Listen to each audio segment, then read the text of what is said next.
My world erupted in chaos when my wallet slipped from my grasp and plunged into the fountain's icy embrace. Each coin's metallic gleam felt like a nail driving deeper into my panic as I watched them swirl away. Then, through the blur of raindrops, I saw him, a stranger in a drenched three-piece suit, dive in without a moment's hesitation. In that heartbeat, I realized fate had arranged a rescue I never saw coming. The plaza's cobblestones glistened like dark mirrors beneath the steady rain, each droplet fracturing the golden glow of nearby street lamps into a kaleidoscope of shimmering fragments that made every step treacherous and every heartbeat thunder in my chest. My fingers, numbed by cold and surprise, watched helplessly as the sleek black leather of my wallet slid from my pocket and executed its slow-motion descent into the fountain's basin, a mimeographed script of disaster playing out in real time.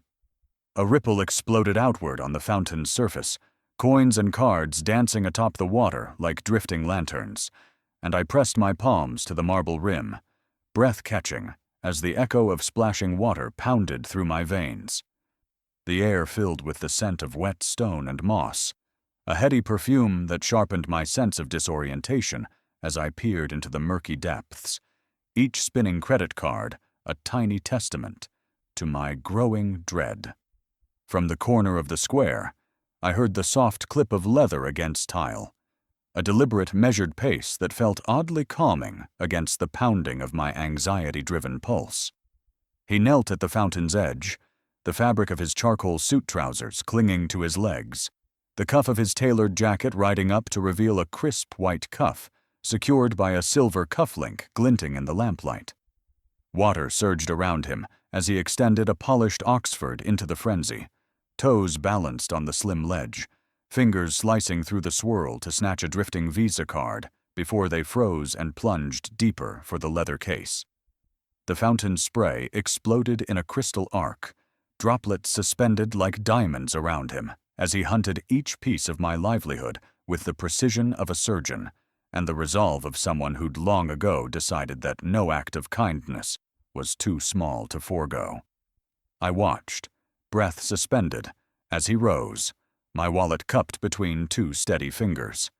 Water sluiced down his lapel in silvery rivulets, drenching the immaculate lines of his three-piece suit without dimming the steady warmth in his steady gaze. He straightened with an effortless grace, jacket dripping and shoes shining, and for a moment the world stilled, only the drip-drip of water against marble breaking the hush as he offered my soaked wallet back with a courteous bow. My voice emerged as a cracked whisper. "Thank you. I don't know what to say." Each word weighed down by relief, embarrassment, and the sudden thrill of gratitude so acute it burned through my numb chill. He smiled, a slight genuine curve of his lips that felt like sunrise after a long night, and withdrew a crisp, monogrammed handkerchief from his breast pocket, its linen pristine, as though awaiting precisely this moment.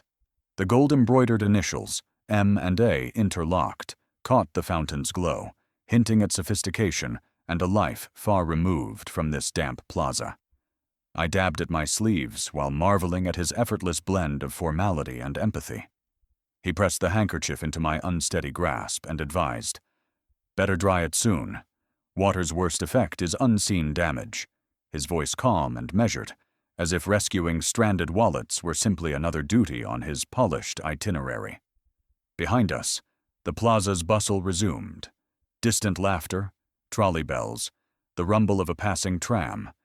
Yet in our small island of light and mist, the world felt paused, held in delicate suspension by the shared silence that followed heroics. I slid wet cards back into the wallet's slots, each satisfying click a promise to remember this kindness, and looked up to ask his name, heart pounding with a curious mix of admiration and the unspoken desire to prolong our fleeting connection. He cleared his throat softly, water dripping from his lapel, and extended his hand in introduction. "Michael Anderson," he said, voice warm as mahogany. "Glad I could help." The resonance of his name echoed in my mind. Anderson, as in the Anderson Group, The philanthropic empire I'd read about in Sunday papers, the rumored CEO who funded community causes across the city. I tried to steady my hands as I shook his, raindrops spilling from our joined fingers, and found that his grip was firm, yet kind, a tactile assurance that this rescue was no mere accident, but perhaps the opening note of something far larger. He glanced skyward as a fresh wave of rain swept over the square, droplets beating on his shoulders, and offered, "Let me walk you to a dry spot," his tone implying a kindness I couldn't refuse without feeling the sting of ingratitude. I nodded, fumbling to secure my wallet, and together we stepped away from the fountain's circle of lamplit mist, our footprints clinking across the slick cobbles as though composing the first stanza of an unwritten duet. The city lights blurred in the gentle shower, halos expanding around each lamp like silent blessings as we moved side by side, the air alive with possibility and the steady echo of Michael Anderson's measured steps. My mind raced with questions. Why had a man of his stature risked so much for a stranger's wallet? What story lay behind those composed hazel eyes? And what chapter would unfold next in this tale begun by a single splash? Just as we reached the cafe's awning, his phone buzzed again, an urgent tremor piercing the night's calm. He paused, wallet still in my hand, eyes flickering with sudden tension. "I hate to do this," he murmured, glancing at the screen. "But I have to go." And as he stepped back into the rain, he whispered, "Tell me your name before I vanish into the city's storm." His phone's notification shattered my daze, a brief chime that carried the weight of urgency far above an ordinary alert. One glimpse at his illuminated lock screen, "All hands meeting in 10 minutes," flashed in bold letters, and my heart lurched. He excused himself with that familiar polite smile, but this time, each step he took resonated with the measured authority of someone who commanded entire floors. In that instant, I realized I'd stumbled into more than a simple act of kindness. I'd crossed paths with a titan. I fell into step behind him, the echo of his polished Oxfords on the marble floor, a crisp metronome marking my panicked heartbeat. The lobby's high ceiling arched overhead, painted in muted frescoes of cloud-scudded skies, yet every eye around us seemed to converge solely on his retreating silhouette. I forced myself to swallow, pressing a hand to my damp coat as I fought the urge to flee, to duck behind a column and pretend this had all been a hallucination born of embarrassment and gratitude. Granite pillars hugged the perimeter of the hall, their ornate capitals carved with swirling acanthus leaves that caught the glow of chandeliers above. Each pillar stood sentinel to the hush that fell as he passed. Front desk clerks paused mid-typing, their fingers suspended above keyboards. A line of clients waiting at a velvet rope podium held their breaths mid-whisper. Even the valet through the glass doors slowed in his task, the keys suspended in his hand, like an offering. I could feel the collective exhale as the invisible tide of deference rolled off him in smooth waves. At the far wall, a brass plaque glinted under recessed spotlights, its polished surface engraved with letters so crisp they leapt from the metal. Michael Anderson, Chief Executive Officer. My throat went dry. Michael Anderson, the name that topped every headline about philanthropic initiatives, an empire builder whose personal fund had launched hundreds of community projects, a figure half legend in financial circles and half myth in art communities. The plaque's glow seemed to pulse with his reputation, the weight of decades of boardroom battles and public praise pressed into solid metal. He offered a brief nod to the receptionist, whose lips curved into a professional smile that didn't quite touch her anxious eyes. She picked up the phone with a soft click, dialing protocol as though she expected his order before he'd even spoken. He raised a gloved hand in a casual gesture of acquiescence, an unspoken "I'll handle it," and continued down the corridor that branched off into executive wings. My legs felt suddenly reluctant, as if tethered to the spot by invisible cords of disbelief and wonder. His suit was exquisite, charcoal gray with a subtle pinstripe, tailored so precisely that no seam wrinkled despite the fabric's dampness from the fountain. The cut accentuated broad shoulders and tapered waist, sleeves revealing just enough of his white shirt cuffs to showcase gleaming silver cufflinks embossed with the same intertwined M.A. monogram I'd glimpsed on his handkerchief.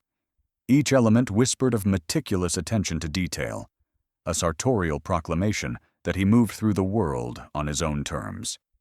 I followed at a cautious distance, careful to let him lead. The hallway opened onto a private elevator bank, its doors sliding aside to reveal a silent cab with mirrored walls. He stepped inside without hesitation, and I almost faltered. This was surely only for executives with level 5 clearance. Yet the doors hadn't yet closed when he turned, offering me a slight, encouraging nod. It was the gentlest of invitations. "You're welcome here." Inside the elevator, the reflective panels multiplied our images, a lone figure dripping rainwater, wide-eyed and half in awe, and beside me, the man whose single act of goodwill had unraveled the fabric of my ordinary life. He tapped a button for the 20th floor with a fingernail, so still I wondered if it had been trained through repetition, and the doors closed with a soft whoosh. The panel's LED readout flickered up. 4, 5, 6. And with each floor, my pulse hammered louder in my ears. The ride was silent save for the soft hum of the elevator's machinery, like the distant purr of an engine powering a great ship. I pressed both palms to my thighs, willing my clammy fingers to obey some semblance of composure.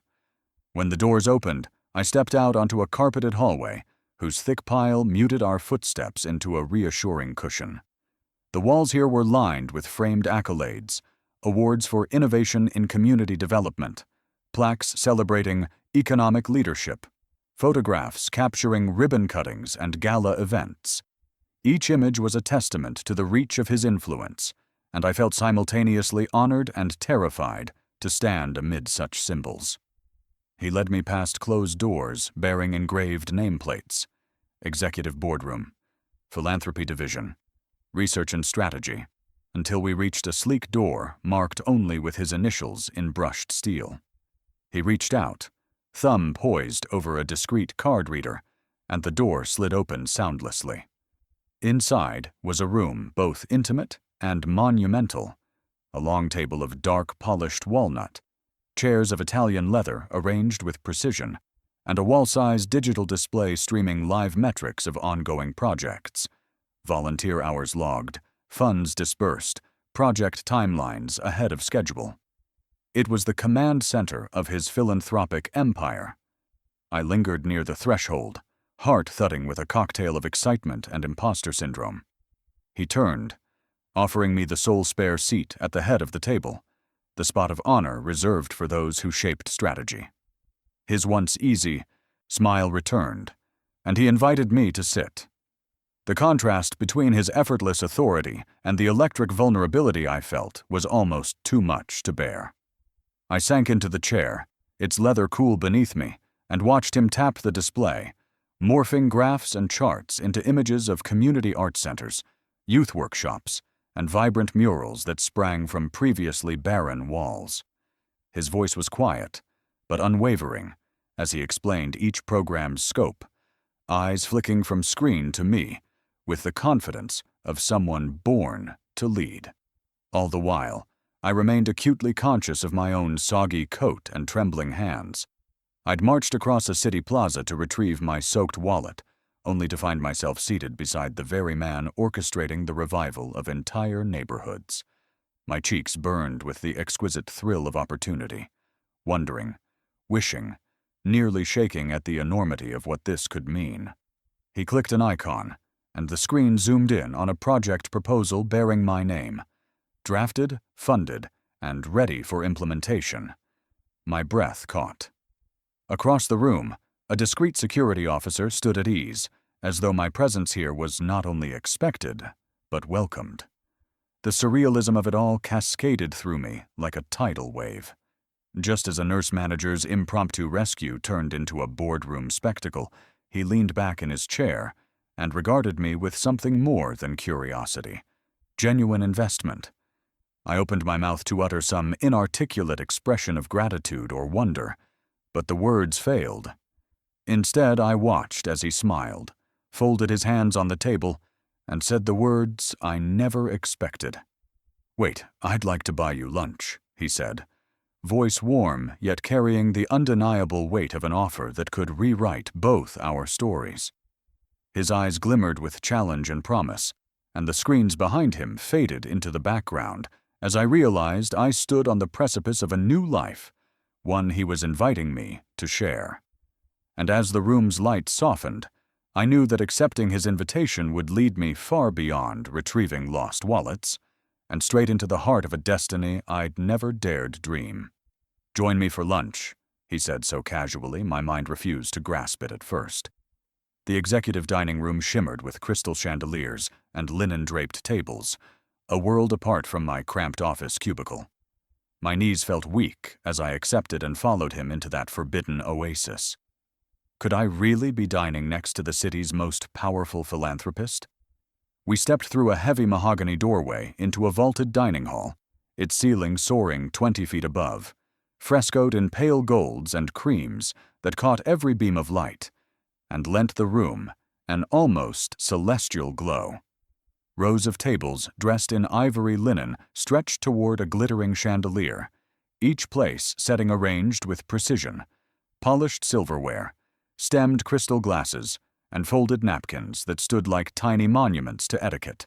The air was scented with a subtle blend of white truffle butter and freshly baked sourdough, swirling around us as soft classical strings from a hidden quartet wove a slow undercurrent of grace throughout the hush.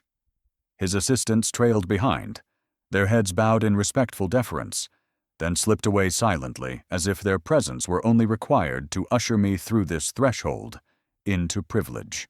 I hesitated at the threshold, heart pounding, feeling the weight of gazes as other patrons, mostly suited executives and civic leaders, glanced my way, an unspoken question in their eyes. Who was this stranger dining at the CEO's table? He gestured to the plush, high-backed chairs at the center table beneath the largest crystal chandelier, its prisms refracting rainbows across the dark walnut floorboards, and I sank into the seat beside him, breath catching at how unreal it all felt. My palms pressed against the cool marble edge of the table, fingertips tracing the veins in the stone, as if seeking reassurance that I wasn't dreaming, that this moment was anchored in solid reality. The waiter, jacket pressed immaculately, pocket square, matching the room's muted palette, approached and bowed, addressing me by name. "Ms. Thompson, welcome. Your preferred table, as requested." My throat tightened at the familiarity of his tone, as though I'd been whispered about in planning sessions I'd had no right to attend. And yet here I was, in the center of that orchestration. I offered a nervous chuckle, my voice cracking like a dropped china plate, and he placed a crystal water goblet before me, its stem cool against my warm fingers as I fought to steady my racing pulse. The menu arrived, heavy linen-bound pages edged in gold leaf, each item described in meticulous detail. Farm-raised quail with saffron pearls, heirloom tomato salad with burrata from a single Venetian dairy, and a truffle-infused velouté that smelled of forest floor. My eyes darted across the lavish prose, picturing every ingredient sourced, every plate an artwork in miniature, and I realized how utterly out of my depth I was, yet equally drawn to the promise of this extraordinary encounter. He offered me a reassuring smile, brown eyes warm as molten amber, and placed his hand briefly atop mine, the lightest touch that conveyed both steadiness and camaraderie across the table's expanse. As I traced the gold rim of the menu, I felt a swirl of gratitude and imposter syndrome, grateful for this invitation, yet acutely aware that I'd left behind a life of routine to dine in a realm few ever glimpse. The waiter reappeared to take our orders, his voice a hushed articulation of possibility, and I entrusted my choices to him, surrendering to the curated journey unfolding before us. Plate by plate, the room filled with the soft clink of porcelain and the murmur of admiration as the chandelier's light danced on the polished surfaces, elevating each bite into an experience that transcended mere sustenance.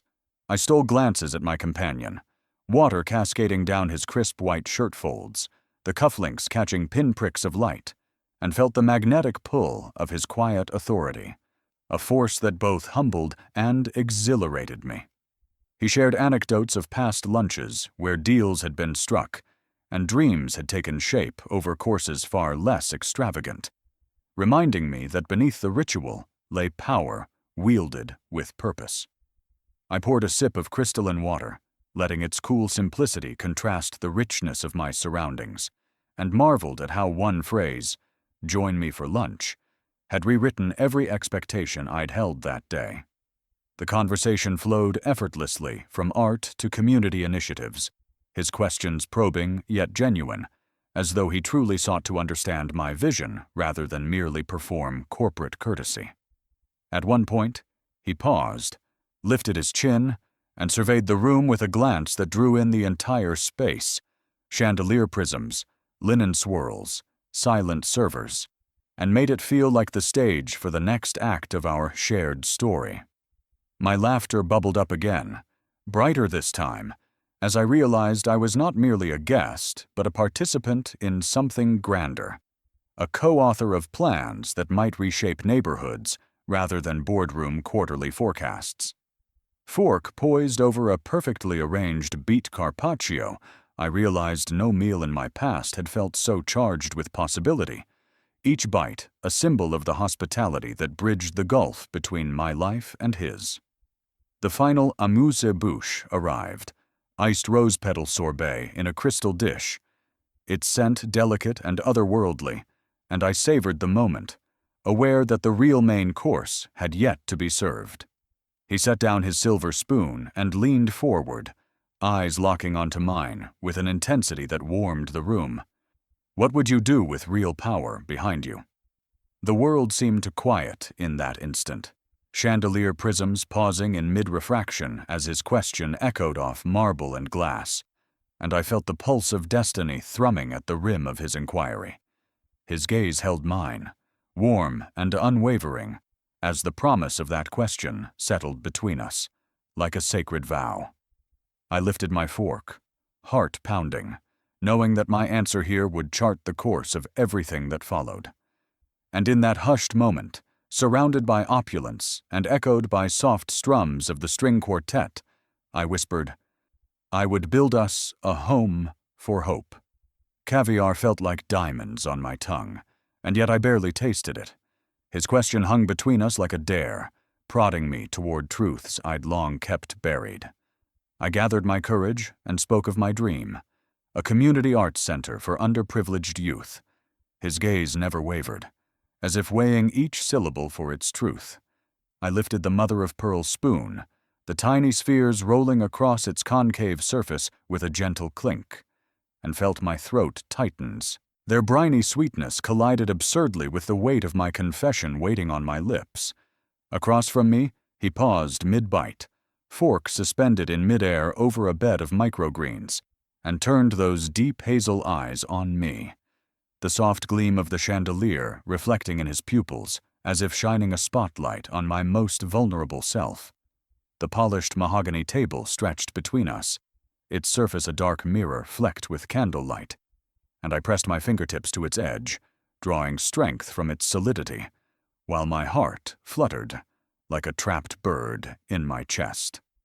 "I've envisioned a place," I began, voice trembling as small ripples in a once still pond, where children who've known only hardship can lose themselves in paint, music, and dance until they discover parts of themselves they never knew existed. My words spilled out in a rush, sketches drawn on napkins, half-forgotten grant proposals, the ache in my chest every time a donor turned me away, and the hushed dining room fell away until only the taut line between my dream and his attention remained. He set his course of truffle-buttered filler to the side, the steam curling in lazy rings above his plate, and tapped a finger against the crystal goblet as he considered my vision with the quiet deliberation of a judge weighing a fate. I watched every nuance of his expression, the faint furrow of his brow, the almost imperceptible nod when I mentioned free weekly workshops, the way his fingers drummed the table in a precise rhythm that hinted at his mind crafting strategies, rather than merely listening. My nerves frayed as I detailed the obstacles: rent demands that outpaced my modest savings, staffing costs that threatened to devour any seed funding, and the labyrinth of permits and insurance that turned my sketches into bureaucratic nightmares. The violin intoned a mournful solo from the corner of the room, its notes echoing the vulnerability in my voice as I admitted that each rejection letter felt like a door slamming shut on my hopes, forging barriers I feared I lacked the strength to overcome. He sipped water from a slender-stemmed glass, pale liquid catching the light like liquid crystal, and in that brief pause, I saw the gears of his mind turn, filtering my passion through the lens of his vast experience. I confessed that I'd crumpled more budgets into the trash than I could count, nights spent pacing my tiny apartment while painting trial murals on the walls with leftover acrylics, believing that art could heal the wounds no bandage ever could. He leaned forward, elbows resting lightly on the tablecloth, and asked with genuine curiosity how I'd measure success: by attendance, community feedback, or the number of smiles I could summon on a rainy day. As I stumbled through metrics and anecdotes, charting anticipated enrollment, projected volunteer hours, and tentative partnerships with local schools, he listened with the devotion of someone hunting for the heartbeat beneath the data. My voice cracked when I admitted the darkest fear lodged in my stomach: that I would fail and watch every child's hopes vanish like mist, and that I would bear the weight of their dashed dreams long after my own tears dried. He reached across the table, placing a steady hand atop my own, his cuff of fine linen brushing my wrist, and I felt a current of reassurance wash through me, as if his faith could fill the void left by every closed door. The table lights dimmed briefly as a server extinguished a candle, and in that soft darkness, I sensed the collective breath of the room, held in anticipation of his response. He withdrew a slim leather portfolio from beside his plate and slid it across to me, the surface embossed with his M.A. monogram, each panel a testament to meticulous planning and resources waiting to be unleashed. I opened it with trembling fingers to find lined pages already filled with contact names, draft grant applications, and a calendar mapping out key milestones, proof that he'd transformed my nebulous dream into a concrete blueprint overnight. My chest swelled with gratitude, but beneath it lay a tremor of responsibility. These weren't mere suggestions, but commitments that would ripple through my life and the lives of every child I served. He tapped the portfolio closed and met my gaze with unwavering conviction, voice low but certain. "We'll secure the space first, then assemble a core team. You lead the vision. I'll supply the means." I realized in that moment that the table between us had become an altar of possibility, where a shared belief ignited the spark of change powerful enough to reshape our world. As the violin's final notes drifted into silence, I exhaled, feeling the tension drain from my shoulders, replaced by a steadfast resolve to honor his faith with every ounce of my passion. He folded his napkin and stood, the leather portfolio tucked under his arm, and said, "Tomorrow morning, I want to tour potential sites with you." My breath caught as visions of dusty warehouses and blank canvases danced behind my eyes. I nodded, heart racing at the gravity of that promise, knowing that from this moment on, my dream would unfold far beyond the confines of this dining room. And as we rose from our seats, I realized there was no turning back. My future, and the futures of those children, now rested in the balance of his next move. He led me down corridors lined with polished plaques celebrating every foundation he'd launched, each engraved name a beacon of hope that seemed to glow beneath the recessed lighting. I felt like Alice, tumbling into a gilded wonderland, my senses overtaken by the grandeur of each new revelation and buzzing with the electricity of possibility. Every doorway we passed concealed another realm of influence. Grant committees weighing social impact, strategy sessions shaping millions in funding, impact reports that read like modern miracles. In that heady moment, I realized he'd built an empire on generosity, and here he was, handing me the keys to unlock a corner of it for my dream. As we stepped from the dining hall, the transition was instantaneous. The scent of truffle and fine wine gave way to the crisp professionalism of dark oak paneling, stretching the length of the hallway. Each board so gorgeously grained it felt almost alive, pulsing with the rhythm of the organization he'd nurtured. Framed press releases hung at regular intervals, their glossy surfaces capturing freeze-frame moments of ribbon cuttings, gala speeches, and smiling community leaders. I paused to marvel at one showcasing his fund's millionth dollar grant, the room's soft overhead glow reflecting in my awed eyes. Beside each press release, engraved metal plaques bore succinct mission statements: empowering youth through art, healthcare access for all, Sustainable Futures Initiative, a succinct testament to the breadth of causes his vision had touched with unwavering commitment. At the hallway's midpoint, 2 discreet security officers emerged from side alcoves, their crisply pressed uniforms immaculate, hands folded politely behind their backs. Without a word, they straightened as we passed, parting like curtains to clear our path through the silent corridor. The hush in the air felt sacred, as though this sanctum were consecrated by countless decisions that changed lives. The faint hum of climate control was the only sound interrupting the profound silence that accompanied every footstep on the thick woven carpet beneath our shoes. He paused at a gleaming glass door, metal handle engraved with his initials, raised his hand, and the door swung open to reveal a private boardroom where global leaders, ambassadors, NGO directors, and visionary artists were mid-discussion, their voices low but fervent as they charted the next phase of international collaboration.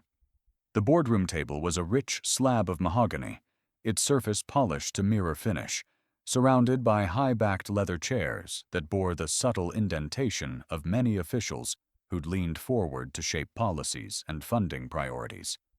I felt a thrill ripple through me at the mere thought of taking a seat here one day. He introduced me with a quiet nod, and heads turned, handshakes exchanged, smiles offered with the ease of long-standing partners.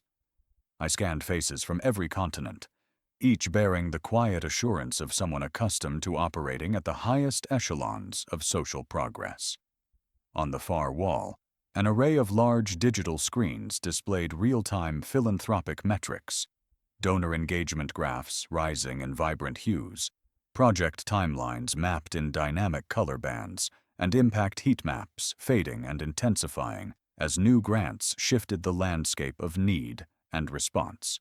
One screen highlighted last quarter's Youth Arts Workshop. Attendance: 4,372 participants across 21 locations, with interactive pins marking each community center. I leaned closer, heart pounding, as I found a pin labeled with my own city, and wondered if soon it would correspond to my center's first workshop. Another display tracked environmental initiatives, cascading blue lines depicting water purification installations in remote villages. The flow of data felt like the pulse of a living organism, breathing life into statistics and transforming numbers into narratives of hope. He tapped a tablet at his side, switching to a dashboard that charted volunteer hours in a circular infographic, spokes glowing in emerald green, each segment representing hours contributed by school groups, corporate partners, and individual artists. I marveled at how seamlessly art and activism intertwined under his stewardship. As we exited the boardroom, the hushed applause of an adjacent conference call drifted through the frosted glass, an urgent protocol briefing on emergency grants after a natural disaster, underscoring that his empire never slept, always poised to respond where crisis demanded compassion. The next corridor opened into a spacious atrium, its walls lined with floor-to-ceiling windows offering a panoramic view of the city skyline. Glass spires glinting in afternoon sun, weaving steel and stone into a tapestry of human aspiration that seemed to mirror the intent etched into every foundation plaque we'd passed. In the atrium's center stood an art installation commissioned by his fund, a kinetic sculpture of interlocking metal rings that rotated in sync with ambient wind currents, symbolizing the synergy between community and cause. I reached out, fingertips brushing cool metal, feeling the metaphor vibrate beneath my touch. He pointed out a glass elevator shaft beside the installation, its transparent walls revealing the inner workings of cables and pulleys, then stepped inside and beckoned me to join. The doors closed, and as we ascended, the atrium receded below in a spiral of opportunities unveiled. Emerging on the next level, I found myself in a lounge designed for donors, plush sapphire armchairs arranged around coffee tables stacked with glossy impact reports, walls adorned with large-scale photographs capturing moments of transformation. And I felt the weight of responsibility mingling with gratitude for being ushered here. He poured 2 espressos from a sleek machine, set into a marble counter, the rich aroma swirling around us as he explained this level's purpose. A space to cultivate relationships, gather feedback, and ensure every contribution reflected genuine community needs rather than top-down directives. I sipped the espresso, its bittersweet warmth grounding me as he spoke of integrating my center into this ecosystem. Shared resources, best practice workshops, and a mentorship network designed to guide emerging leaders through the labyrinth of nonprofit. Logistics. My mind raced with plans, brainstorming curricula with seasoned educators, co-hosting exhibitions with established galleries, and leveraging his global connections to bring renowned artists for masterclasses. All possibilities that felt within reach for the first time. He handed me a slim leather-bound notebook stamped with the fund's emblem, its pages blank, but for a single line at the top. Your vision, our support. And I ran a fingertip over the embossed crest, feeling the tangible promise of collaboration pulse beneath my skin. The elevator doors dinged again, signaling our descent, but the world beyond these corridors would never feel the same. I breathed deeply, recalling the oak-paneled walls, the boardroom's hush, and the kinetic sculpture's silent message of unity. As we stepped back into the marble lobby, afternoon light filtering through stained glass transoms, I realized that this was not just a tour of his empire, but an initiation into a partnership poised to transform imaginations into concrete reality. At the end of the hall, he opened a seamless glass door to a vast, empty gallery bathed in soft, natural light, and turned with a smile. This is yours. The promise in his voice echoed across the blank walls, and my chest tightened with exhilaration and fear. Would I have the courage to fill this space with color, sound, and life? As the light shifted through the windows, I understood that stepping inside meant stepping into my destiny, and there would be no turning back. Blueprints unfurled like treasure maps across his polished mahogany desk, each crisp sheet bearing the promise of possibility. Lines of steel-reinforced walls and wide glass windows blurred before my eyes as I realized every stroke was a covenant in brick and mortar. He poured 2 steaming espressos into slender white cups, the rich aroma rising like a benediction over our whispered excitement. He slid a sleek fountain pen toward me and asked, voice low and sure, "Are you ready to sign?" I sat at the head of that great table, heart pounding in perfect rhythm with the tick of the elegant brass clock on the wall, and reached out to touch the first sheet as though it might dissolve beneath my fingertips. The floor plan spread before me showed a vast rectangular hall at its center, sunlight pouring in from skylights overhead, surrounded by smaller rooms labeled Art Studio, Music Workshop, and Community Lounge. Spaces I'd once sketched in margins of notebooks now made real. My fingertip traced the perimeter of the main gallery, the bold lines promising 5,000 square feet of exhibition space, enough to host local artists' installations and traveling exhibits alike. And I felt a thrill so sharp it took my breath away. Beneath the floor plan lay detailed cost estimates, columns of figures rendered in neat, authoritative type.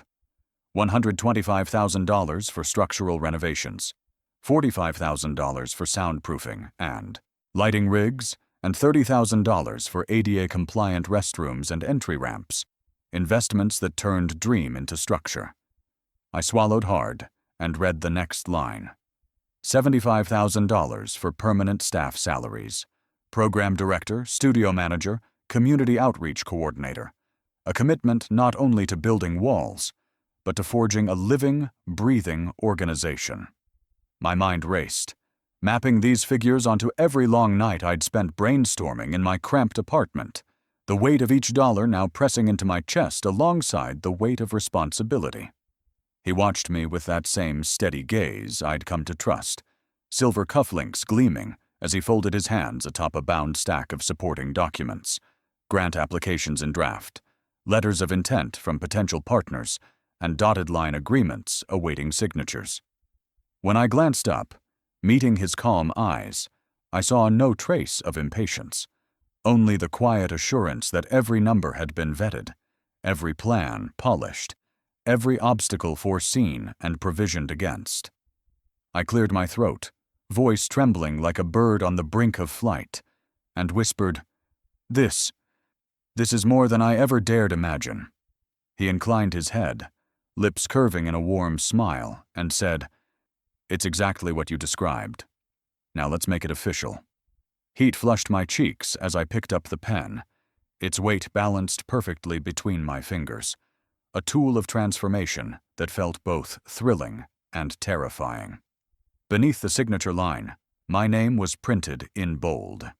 Applicant, my name, founder, Community Arts Center. The words felt like an invitation to step fully into a new identity I'd long rehearsed but never embodied. I paused, pen hovering a hair's breadth above the paper, and allowed myself a moment to envision the day the ribbon would be cut here.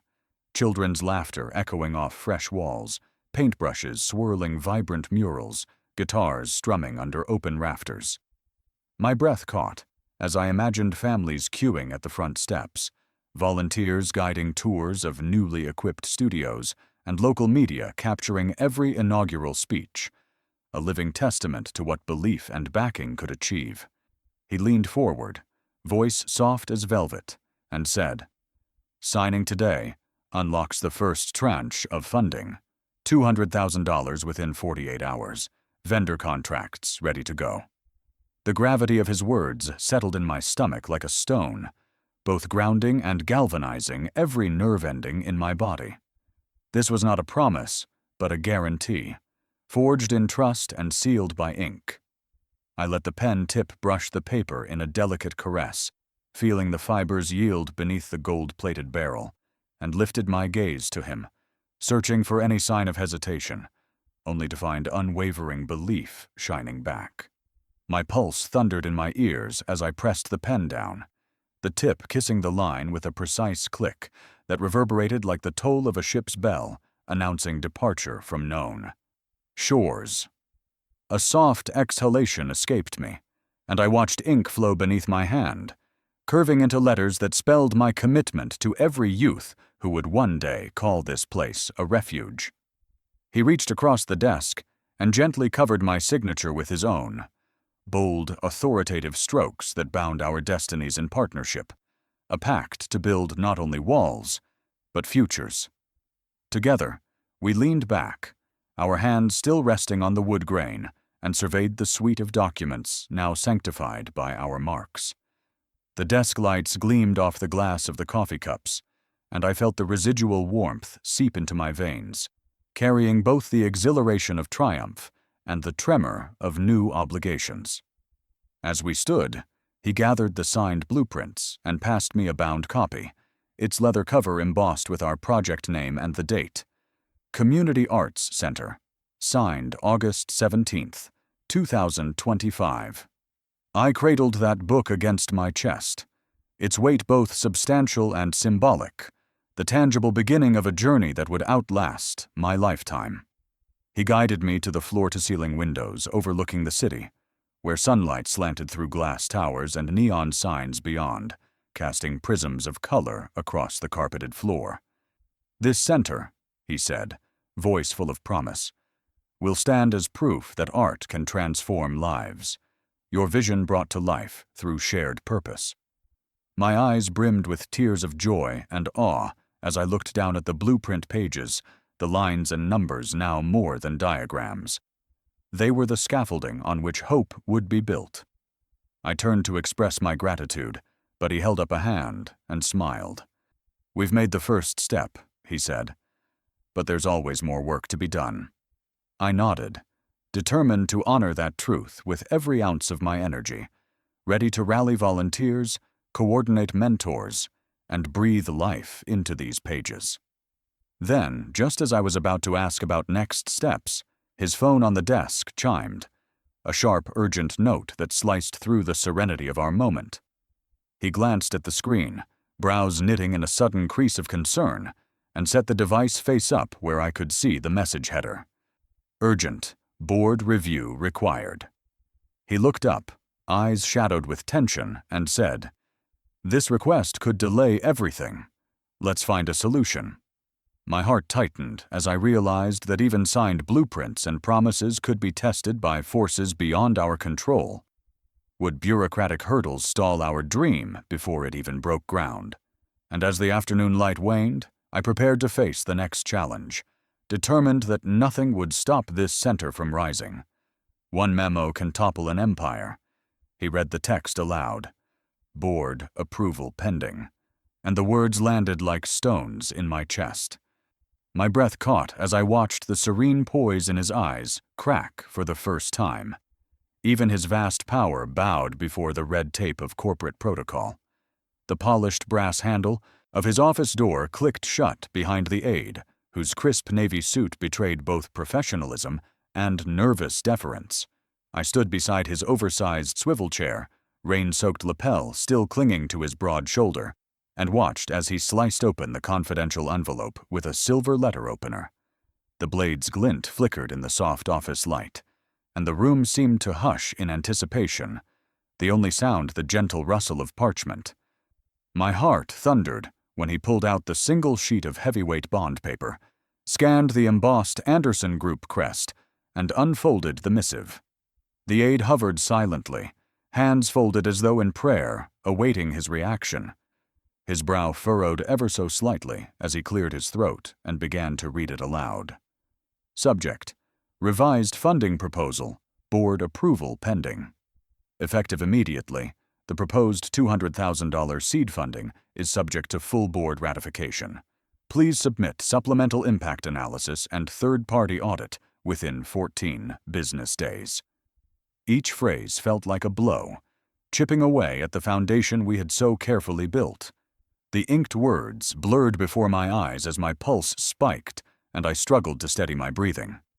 The brochure of possibilities we'd signed only hours ago now hovered in limbo, hostage to layers of approvals and corporate formality. He laid the memo face up on his mahogany desk, the paper's stark black typeface gouging through the veneer of confidence I'd come to admire in him. His tailored gray vest seemed to stiffen, and for the first time I saw a flicker of frustration ripple across his features, an almost imperceptible quiver of his lip that vanished as quickly as it appeared. He folded his hands lightly on the desk, tapping one knuckle against the grain in a slow, controlled rhythm that seemed designed to keep his mind from racing ahead. My chest tightened as I realized the enormity of the obstacle. A board's pending approval could take weeks, months, piling delay upon delay in a project reliant on momentum. I swallowed the lump in my throat, trying to quell the surge of panic that threatened to drown out every composed memory of his earlier reassurance. The aide, still waiting by the door, produced a second document, an addendum outlining the board's new requirements. My eyes traced the fine print, expanded financial projections, detailed risk assessments, and mandatory site visits by board liaisons. My dream, once charted in confident blueprints, had been subsumed into a morass of bureaucracy, where even a titan of industry had to yield. I watched him offer a brief, apologetic glance in my direction, an acknowledgement that, despite his best intentions, even he was bound by forces beyond his immediate command. His gaze, usually so unwavering, flicked away to the framed vision statement hanging on the adjacent wall, as though seeking solace in the ideals his organization championed. I felt a pang of guilt, a sense that I had somehow pushed him into a conflict between his own philanthropic heart and the rigid structure of corporate governance. The silence in the room stretched taut, punctuated only by the quiet hum of the air conditioning and the muted drone of city traffic outside his floor-to-ceiling windows.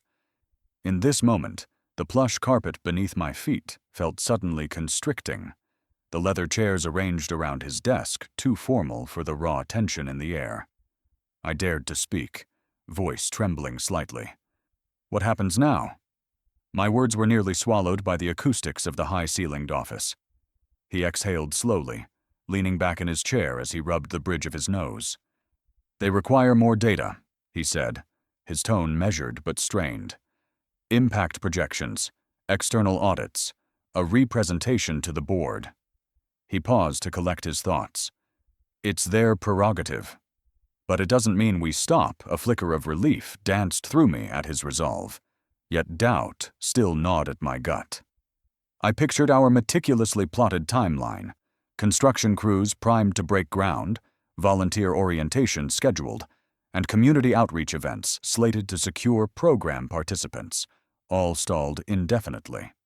He tapped the desk once more, this time with a firmer cadence, as though to drive home the conviction behind his next words. "We're not giving up," he declared, leaning forward until his elbows rested on the desk. "Bureaucracy may slow us, but it will not stop us." His eyes burned with an intensity that rallied my own wavering hope. From a drawer, he pulled a slim tablet and swiped through digital files, alternative funding channels, contingency budgets, and a draft timeline for expedited town hall presentations to local stakeholders.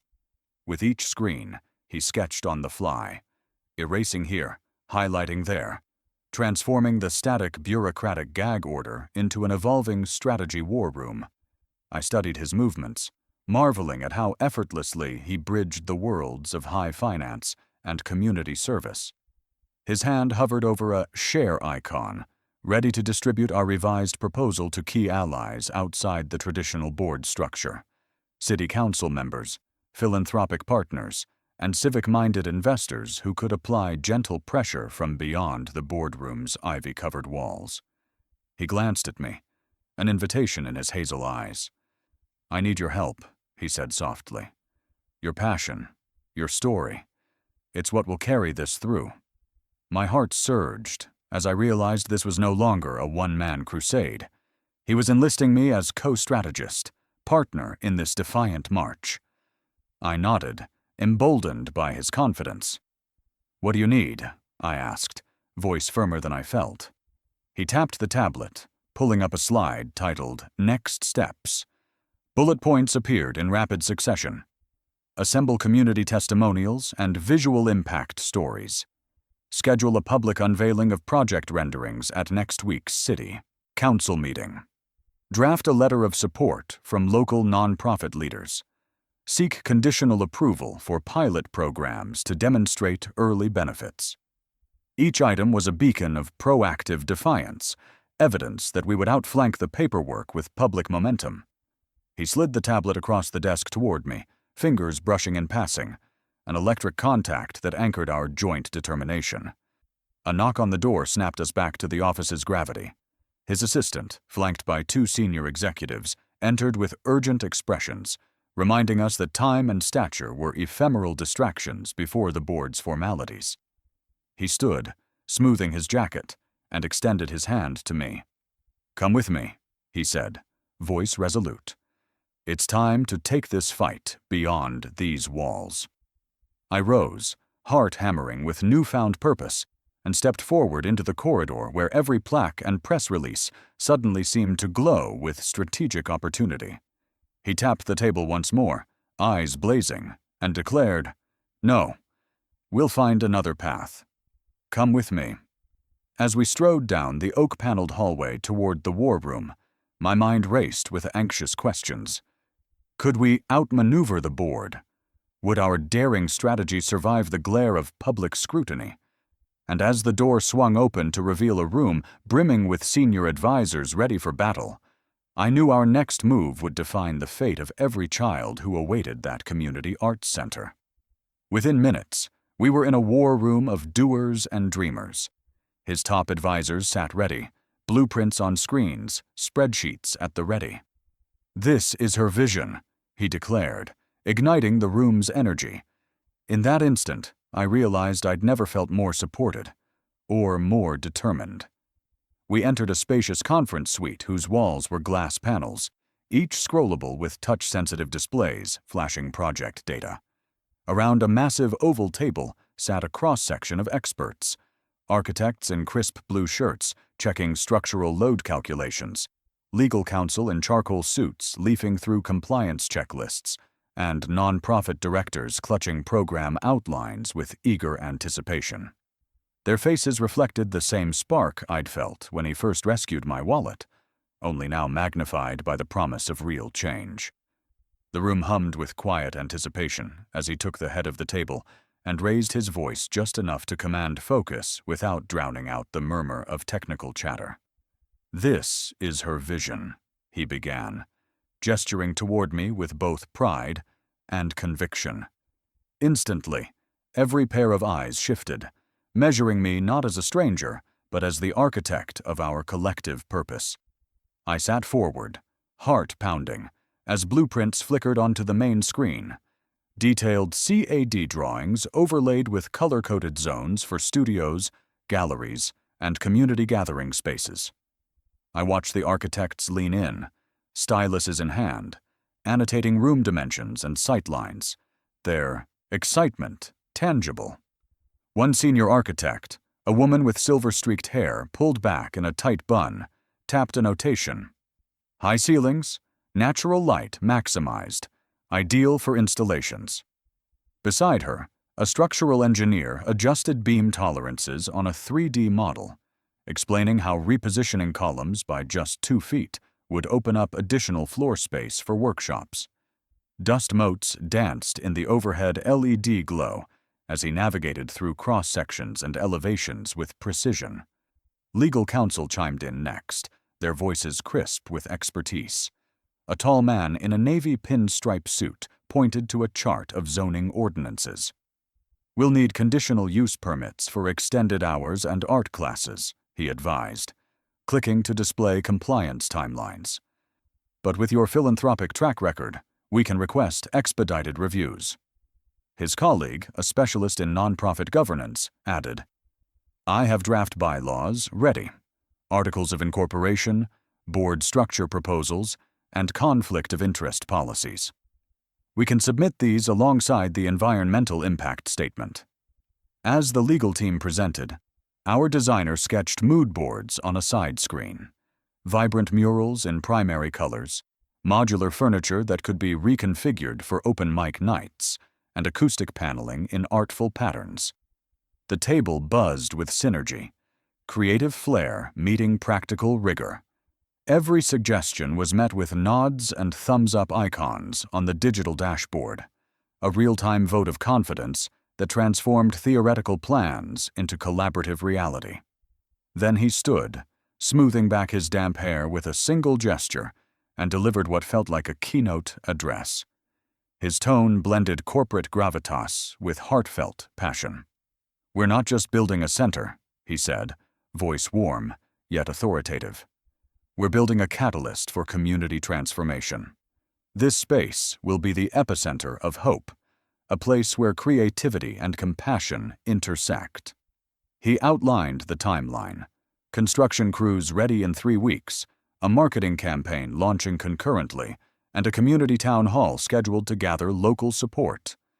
The room erupted, not in applause but in the rapid-fire exchange of ideas. Project managers pulled up Gantt charts on their tablets, scheduling breakout sessions to finalize contractor bids and staffing rosters. A grants officer posted a link to potential federal arts funding, while our communications director proposed a social media teaser campaign. complete with hashtags and short documentary clips profiling young artists. Each click and comment on the shared screen built momentum, as though we were assembling a living organism from the sparks of inspiration flickering across each face. Midway through this creative deluge, he paused and proposed a bold pivot, launching a pilot pop-up art studio in a vacant storefront downtown while the main site was prepped. "Let's prove our concept in real time," he suggested. "We'll host weekend workshops next month, gather feedback, and refine our program before the permanent location opens." The strategy was instantly embraced. Operational directors sketched pop-up layouts, educators drafted curriculum outlines for short-term classes, and volunteer coordinators envisioned mentorship pairings with local schools. My chest tightened with gratitude as I listened, realizing how my fledgling idea had blossomed into a fully orchestrated operation. I thought back to the nights I'd pored over grant applications by lamplight, the solitary frustration of rejection letters, and the loneliness of dreaming alone in my living room. Now, here I was surrounded by a team whose collective expertise spanned design, law, finance, and pedagogy, all marshaled to breathe life into my vision. I shared my appreciation in a voice thick with emotion. "Thank you," I said, scanning each face around the table. I couldn't have imagined this level of support. He met my gaze with a reassuring smile. "Your passion set this in motion," he replied. "We're simply here to channel that energy into action." As the room shifted back into high gear, I felt tears of excitement well behind my eyes. Every click of a stylus on a tablet, every rapid-fire suggestion, every nod of agreement knotted together my gratitude and responsibility. I understood that this was more than a project. It was a testament to what belief, when backed by resources and teamwork, could achieve. The digital clock on the back wall ticked steadily, reminding us that time was both ally and adversary. At last, he glanced at his watch, sleek and luminous against the dark wood paneling, and called the room to attention. "We unveil in 2 weeks," he announced. His words carried both challenge and promise. A ripple of determined murmurs swept through the room as everyone absorbed the deadline. 2 weeks to launch, to prove our concept, to ignite community enthusiasm. Could we transform a vacant storefront into a vibrant pop-up studio in time? And as I gathered my courage, I knew our next steps would define the future of every young life this center aimed to touch. Hard hats and steel-toed boots became the new uniform of my dream, swapping designer heels and boardroom suits for dusty practicality. In a cavernous, half-demolished warehouse, I cradled blueprints in one hand, while breathing in the sharp tang of sawdust and fresh paint that mingled in the morning air.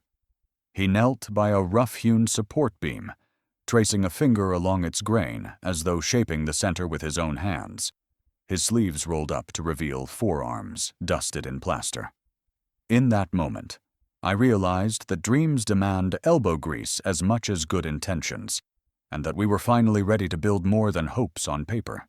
The warehouse door groaned on its hinges as I stepped inside, greeted by the din of jackhammers chipping away old concrete and the rhythmic thump of pneumatic drills, rattling steel rebar. Sunlight filtered through jagged roof panels, illuminating swirling particles of dust like miniature galaxies drifting in a golden void. Workers in high-visibility vests and bright green hard hats wielded sledgehammers and circular saws, measured in the precision of their swings and cuts, while thick planks of plywood lined the skeletal walls, awaiting the next coat of paint or the installation of display panels. I unfurled the blueprints on a hastily erected table at the warehouse's core, inked lines sprawling across the paper like the veins of a living organism. My finger traced the path from the reception foyer, through open studios, past the central gallery, and into the back rehearsal rooms. Each measured corridor and expanded communal alcove felt alive under my touch, promising laughter, creativity, and the echo of footsteps that would one day fill these empty halls. Beneath the blueprint table, electricians navigated a labyrinth of cables and conduits, their insulated gloves glowing against the exposed copper wiring. One of them, a veteran with silver-streaked hair, paused to show me how the new gallery lighting would be mounted on adjustable tracks, allowing spotlights to glide smoothly along the black-painted ceiling. He demonstrated the dimming switches, explaining how each fixture could be tuned to accentuate painting's textures or create moody ambiance for evening performances. The gentle hum of transformer boxes mounted on the wall underscored the warehouse's transformation from abandoned structure to creative crucible. Nearby, a crew erected scaffolding that rose 3 stories high, swaying slightly against the warehouse's cavernous expanse. Painters in coveralls dipped rollers into buckets of sunrise yellow and swept expansive strokes across the blank expanse of the main hall's feature wall.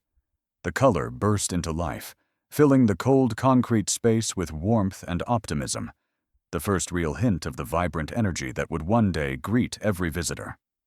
I watched each roller pass, transform blankness into promise, feeling an electric thrill at the thought of children's faces lighting up as they slipped into those bright studios for the first time. Amid the flurry of activity, he appeared at my elbow, crouching beside a heavy steel I-beam newly bolted into place. He tapped the beam with a wrench, listening for the distinctive ring that signaled structural integrity. When he straightened, the dusty patch on his sleeve betrayed the hands-on approach he'd taken. No distant oversight, but direct involvement in every phase of this build. "Solid," he muttered, voice steady, then glanced up with a grin that mixed pride with playful challenge. "You ready to see something special?" I followed him through the maze of workstations to a corner room that had been cleared just the day before. The tarp-covered shape in the center of the floor piqued my curiosity. With a nod, he pulled back the green canvas to reveal a gleaming row of professional-grade speakers, mixing consoles, and microphones, state-of-the-art sound equipment donated by one of his longtime industry partners. The crates beside them bore labels from a renowned audio engineering firm, discreet, silent partners in this symphony of creation. "Thought you'd like to have a spot where sound itself could be sculpted," he said, eyes alight. My breath caught at the generosity. This was beyond brick and beam, reaching into the soul of every performance that would reverberate within these walls.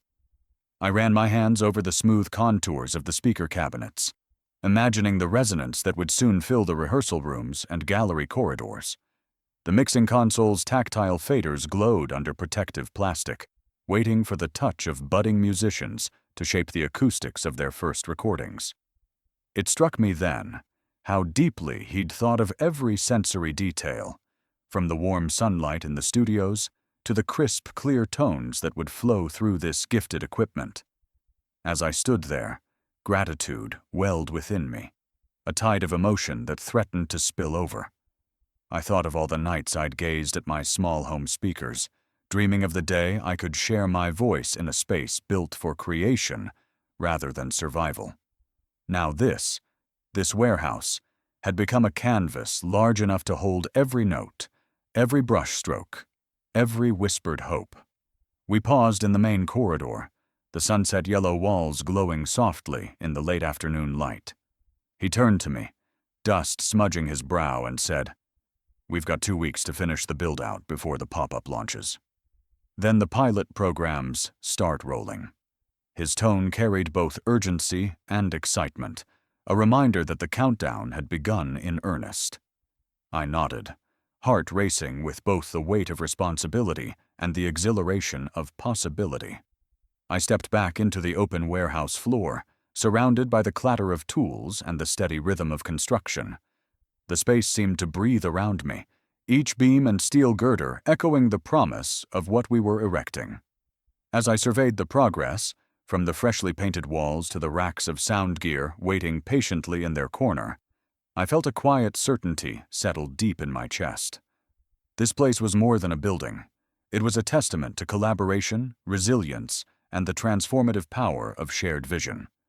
I knelt to tie my boot once more, the laces biting into my palms, and realized that every drop of sweat, every bit of dust on my jeans, bound me more tightly to this endeavor.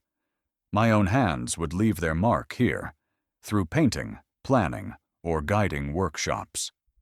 This warehouse, once hollow and abandoned, would soon pulse with life under the hands and voices it sheltered. Stepping toward the exit, I cast one final look over my shoulder at the beehive of activity.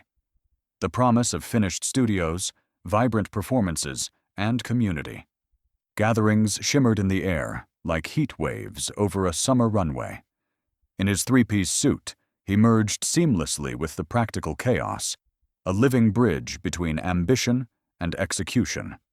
Just as I reached the threshold, he approached with a small, wrapped box cradled in his palm. The rustling of construction paused in my memory to focus on this last gesture. He handed it to me with a conspiratorial smile and said, "Open me at the opening." The lid seemed to throb with anticipation beneath my fingertips, hinting at secrets reserved for the dawn of our grand unveiling. I held the package against my chest, heartbeat echoing in my ears, knowing that whatever lay inside would mark the true beginning of our shared journey. Would this final gift contain the key to unlocking the center's spirit, or challenge me to prove my commitment? As the sun dipped below the skyline, I slipped the box into my pocket, determined to honor his trust and ready to embrace the moment we'd all been building toward. And in that fleeting instant, I understood that construction wasn't just about walls. It was about building futures brick by brick. String lights twinkled overhead as the crowd poured in, their reflections dancing on freshly painted walls. Ribbon cutting felt like slicing through a nightmarish past into a bright, promising reality. Laughter and music filled the air, weaving through the gallery like an exuberant invitation. Tonight, vision met life, and every heartbeat throbbed with possibility. The moment arrived just as dusk settled over the city, turning the skylights overhead into ink-black portals dotted with distant stars. Beneath them, rows of fluttering string lights crisscrossed the main atrium, casting a warm, golden glow across the polished concrete floor. A red velvet ribbon stretched taut between two brass posts at the gallery's entrance, its sheen echoing the vibrant hues of the murals that lined the walls beyond. I stood beside Michael Anderson, resplendent in a charcoal suit now free of construction dust, and for a heartbeat we simply looked at one another, two partners who had built this sanctuary from dreams, sweat, and unwavering faith. He handed me a pair of ceremonial scissors with ornate, engraved handles that glinted under the string lights. My fingers trembled around the cool metal as I breathed in the scent of fresh paint mixed with the faint aroma of canapes waiting on nearby tables.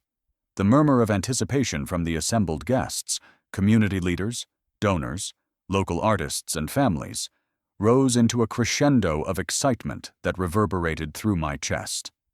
Then, with a shared nod, we snipped the ribbon in one decisive motion. It fell away in a cascade of crimson silk, and a cheer erupted that felt like thunder rolling over rooftops. The doors swung open to reveal the gallery's first exhibit, a curated collection of paintings, photographs, and mixed-media installations by local artists whose talent had once been confined to street corners and community centers. Spotlights traced each canvas, illuminating bold brushstrokes and delicate textures that told stories of resilience and hope. One photograph, sepia-toned and haunting, portrayed a young girl standing in a dilapidated alley, face illuminated by a single shaft of sunlight. Her eyes met mine, and I felt the weight of that gaze carry the collective aspirations of every underdog who dared to dream. Families drifted through the exhibit, commenting in hushed tones on each piece. Their soft exchanges, "Look at this color, she's incredible," were like prayers answered. I watched a local sculptor, whose bronze figures now stood proudly on pedestals, embrace his mother with tears of gratitude. Nearby, a photographer whose early work had been overlooked by mainstream galleries guided a group of admirers through his framed collection, pride shining in every step. The walls, once bare and silent, now hummed with the creative pulse of a community reborn.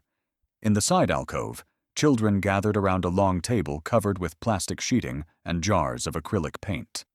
Their small hands wielded brushes with unbridled enthusiasm, splattering sunrise yellows and cerulean blues across a mural waiting to capture their imaginations. One little girl, no more than 7, stepped back to survey her handiwork, a giant sunflower stretching toward the ceiling, and beamed as if she'd discovered a secret garden in the concrete heart of the city. Laughter bubbled from the group, each giggle a note in an impromptu symphony of joy. A local jazz quartet assembled on a small stage in the corner, their instruments gleaming under soft amber lights. The bassist plucked a deep, resonant groove, while the saxophonist closed his eyes, letting each note pour out like liquid honey. As they struck the first chord, a hush drifted over the crowd, an expectant pause before release, and then the music soared. Trumpet, piano, and drums joined in, weaving an intricate tapestry of sound that wrapped around every listener like a warm embrace. I felt the vibrations under my feet, a living testament to the power of art to unite and uplift. Amid the applause, I felt a single tear slip down my cheek, followed by another, each a droplet of emotion distilled from years of struggle and sacrifice. I thought of the nights spent drafting grant proposals by the light of a single lamp, of the heartbreak when doors remained closed, and of the extraordinary kindness of a stranger who plunged into a fountain to save my wallet. All of it led to this moment, this kaleidoscope of color, sound, and shared humanity. Michael Anderson appeared at my side, offering a gentle hand on my shoulder. His presence was a steady anchor in the tidal wave of sensations. He swept his gaze across the gallery, eyes shining with the same triumphant wonder I felt coursing through my veins. We had crossed the threshold from possibility to fulfillment, and in that instant, the lines between patron and partner blurred into pure collaboration. The caterers moved through the crowd, offering elegantly plated hors d'oeuvres, smoked salmon canapes, goat cheese fig tarts, and kaleidoscopic vegetable skewers that looked like edible art. Guests sipped sparkling wine from delicate flutes, the merry clink of glass punctuating the music. Conversations wove through the exhibit halls, bridging backgrounds and perspectives, local business owners planning sponsorship, educators discussing after-school programs, and artists plotting collaborative murals that would spill onto neighboring streets. The gallery had become a nexus, a living organism fueled by collective dreams taking root. I mingled among the crowd, enveloped by waves of congratulations and handshakes greetings.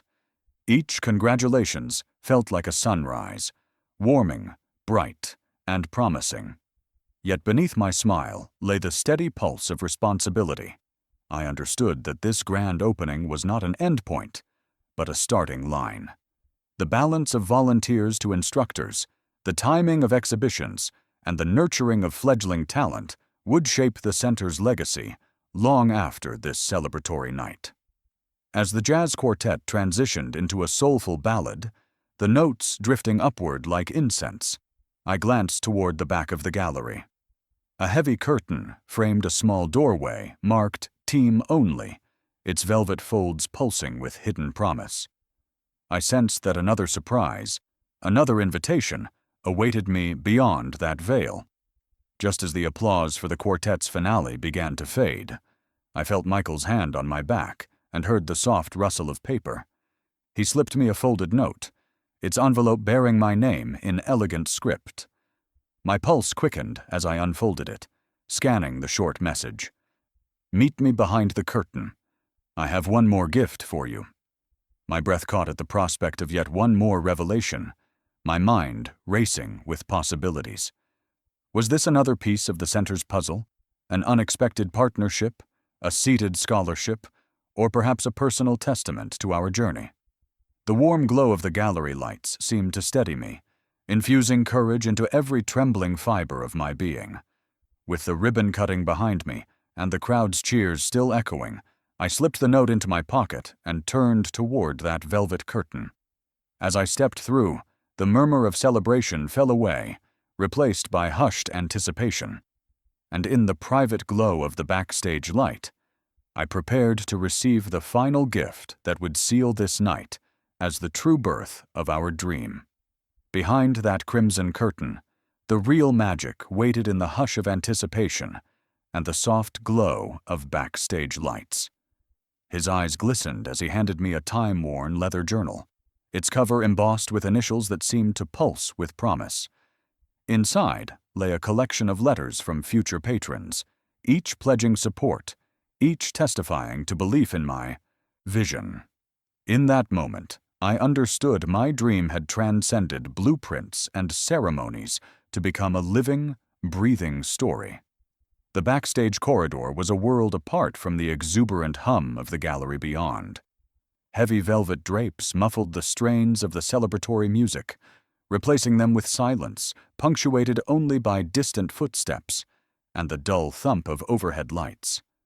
Concrete floors were carpeted with black mats, and exposed pipes and cables ran along the low ceiling like the veins of an industrial organism. Shadows pooled in the corners, hinted at waiting secrets behind every door. I followed Michael's steady stride, every tap of his polished dress shoe magnified in the quiet, as we approached a small makeshift office nestled behind the main stage. He paused beneath a single spotlight, the beam framing him in luminous clarity against the drab walls. With deliberate care, he produced a leather-bound journal from beneath his jacket, its cover worn at the edges, corners softened by years of handling, and its surface stamped in deep gold with the intertwined initials EMAI. Ran my thumbnail along the embossing, feeling the slight indentations and the weight of history resting in his palm. "This belonged to my grandmother," he said quietly, voice reverberating softly off the metal cabinets flanking us. "She was a teacher and an artist. Your story reminded me of her belief in community." He handed me the journal, and I felt the heft of it anchor me in the moment. The leather smelled of aged oak and ink, a comforting aroma that fanned away my lingering nerves from the opening night's whirlwind. I opened the cover to reveal the first of many letters, handwritten missives on quality stationery, each beginning with a flourish of gratitude and hope.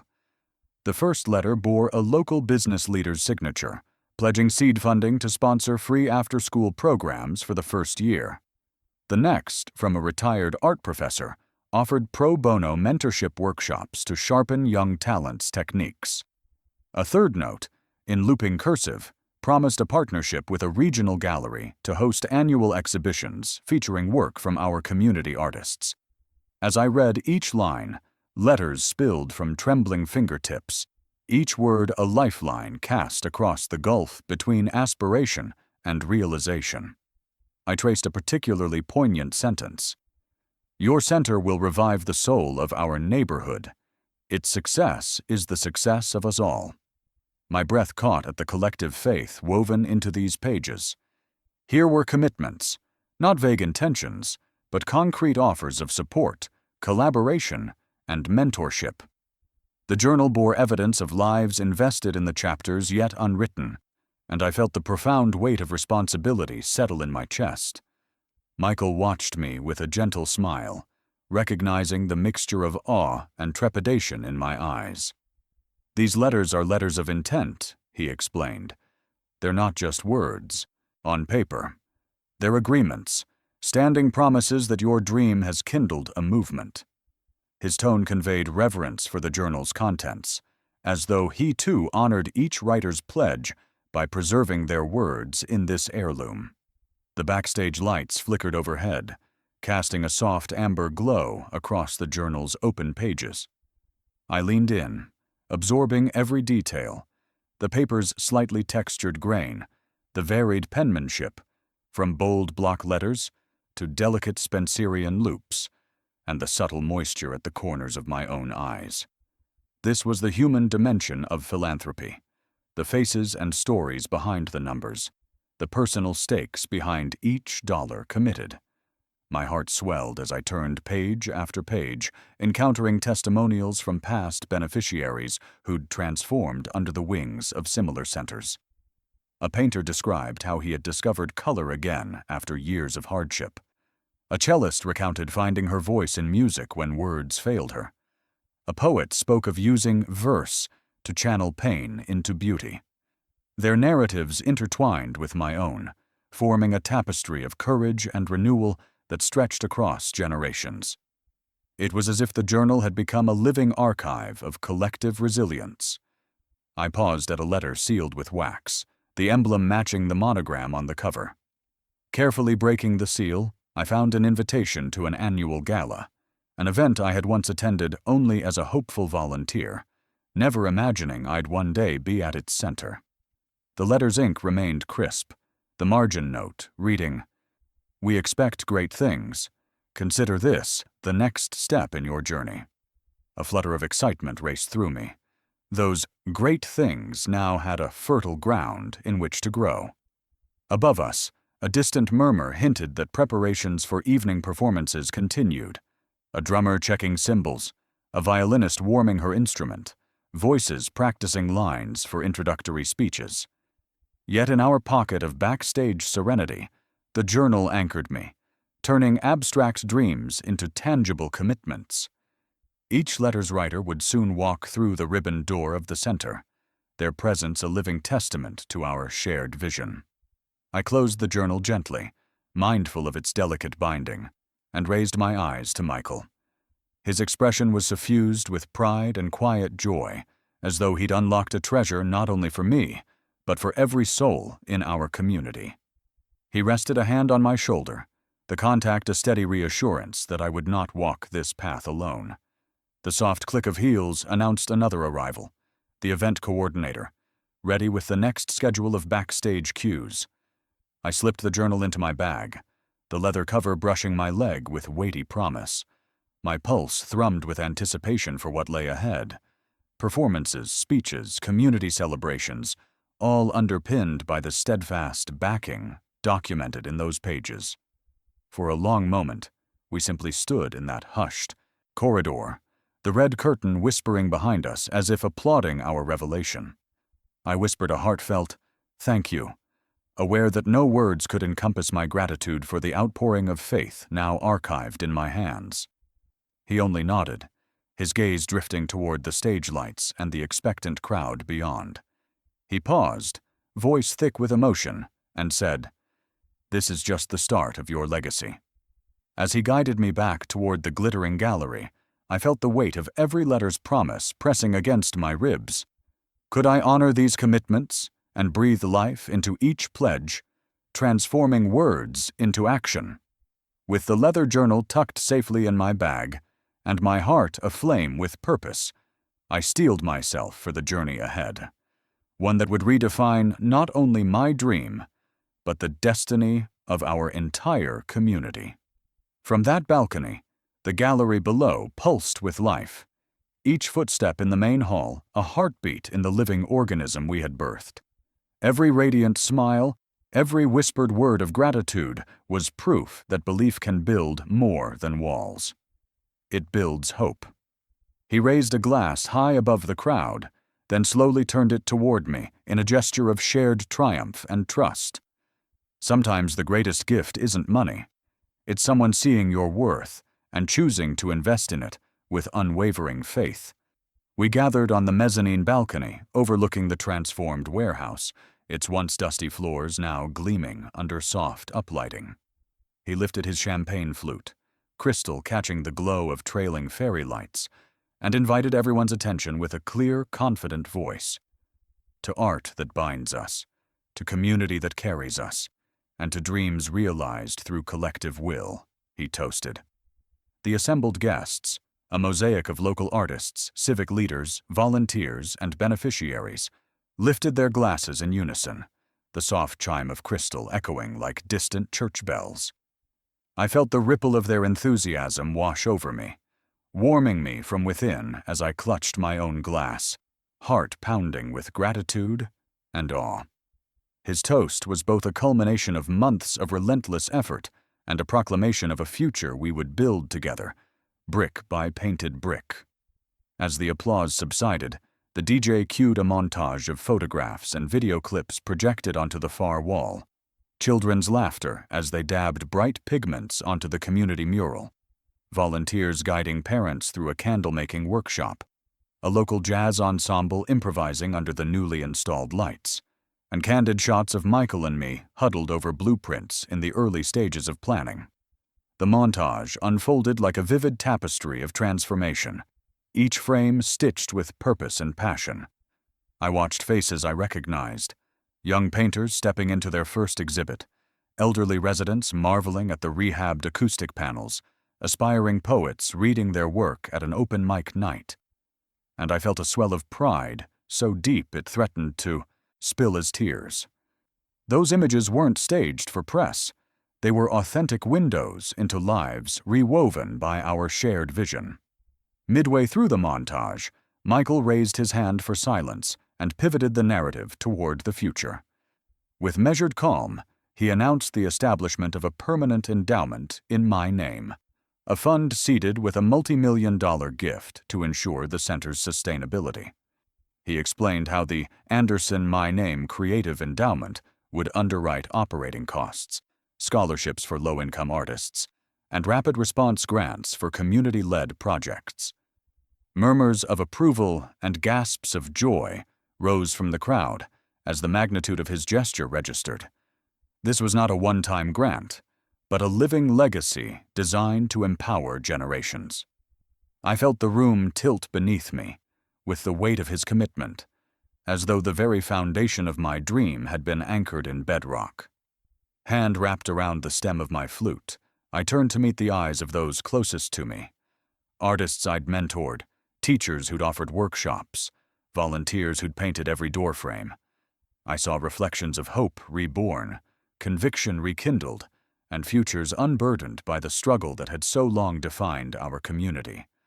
I vowed silently, then audibly, with every gallery show, every workshop, and every community outreach, we will pay this forward.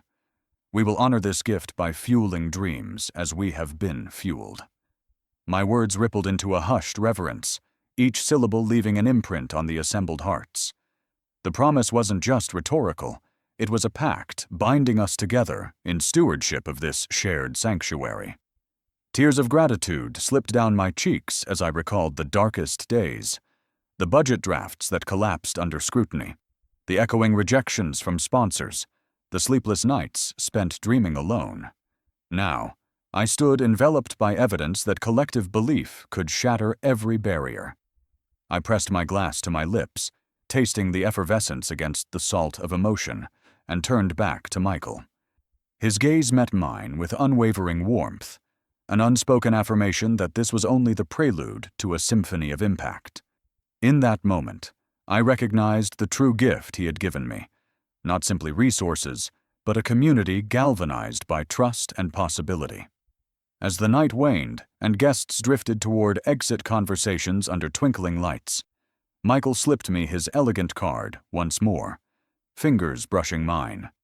He bent close, voice low with conspiratorial excitement. The world awaits your next chapter.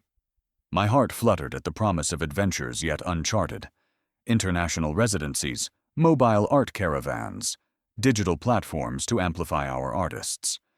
And as I pocketed the card, I knew this legacy was not a conclusion, but an invitation to keep dreaming, creating, and forging futures, one bold stroke at a time. If this story inspired you, please tap like, leave a comment sharing which moment moved you most, and hit subscribe with the bell so you won't miss our next chapter. Share this video with friends who believe in chasing dreams, and follow us on Instagram for exclusive behind-the-scenes insights and daily inspiration. Let's keep building hope together.